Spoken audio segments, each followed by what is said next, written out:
Be ready. 5 seconds.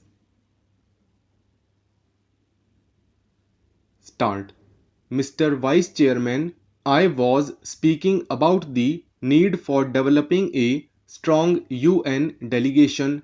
I wish that the Honorable Prime Minister would give his attention to this aspect of the matter, particularly in view of the fact that in the next decade or two, politics all over the world would take on a complex character, and it is necessary that men are trained from now on for taking part in international affairs.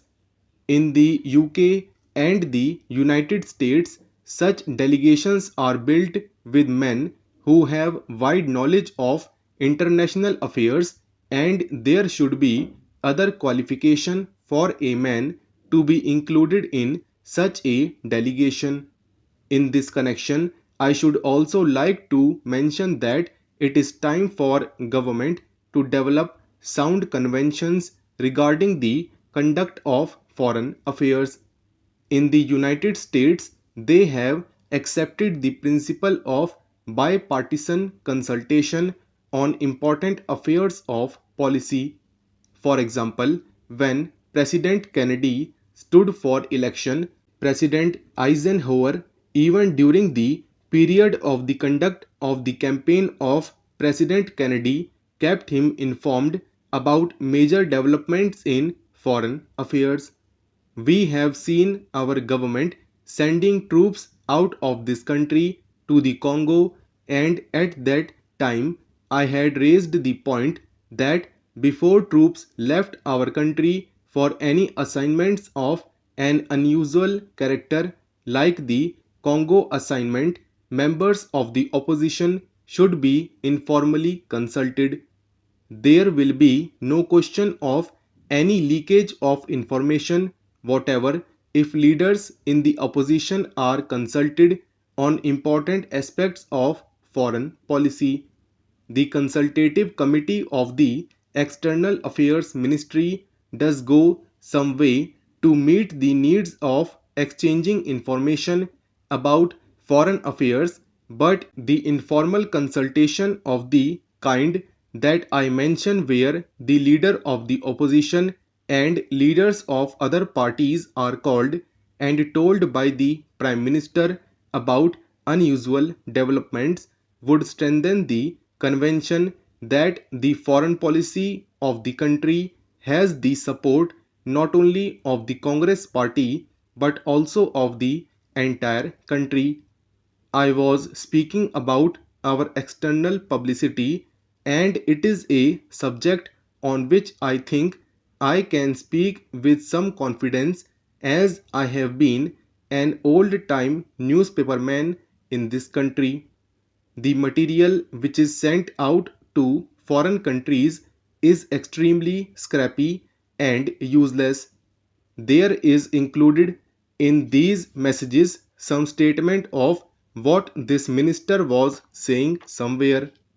We are trying to give publicity to ministerial activities, and it is inevitable that some such publicity should be given because ministers are in charge of the government, but one abroad does not get a real idea of what is happening in the country. I would like to suggest for the consideration of the External Affairs Ministry that they should send a fortnightly assessment of what is happening in India, written dispassionately, not to please a minister or to highlight something that he has done, but to give an objective assessment of what is going on in the country. In the old days, when the British government was in existence, such fortnightly reports used to be sent by various state governments, and I think a beginning can be made in that direction in this matter. The other point I would like to suggest is that publicity is a complicated and technical matter. The Foreign Service as it is constituted today, does not have sufficient training in publicity.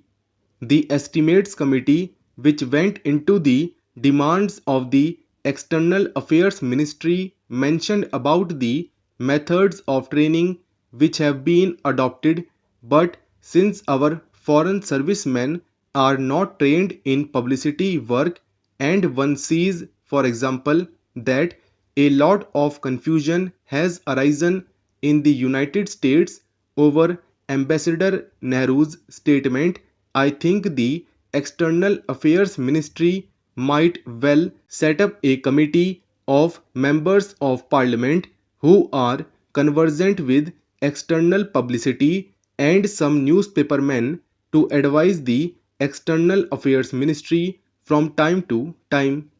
I do not think that the committee will ask for information which is confidential or secret, but they can assist the newspapermen. There are a handful of competent men who would be willing to serve on the committee in an advisory capacity.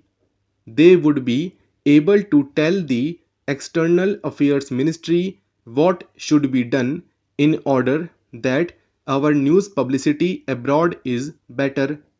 I might mention also that the Estimates Committee had recommended the creation of a cultural cell. Sir, to my mind, we have also to be clear in our mind regarding the objective of rural industrialization.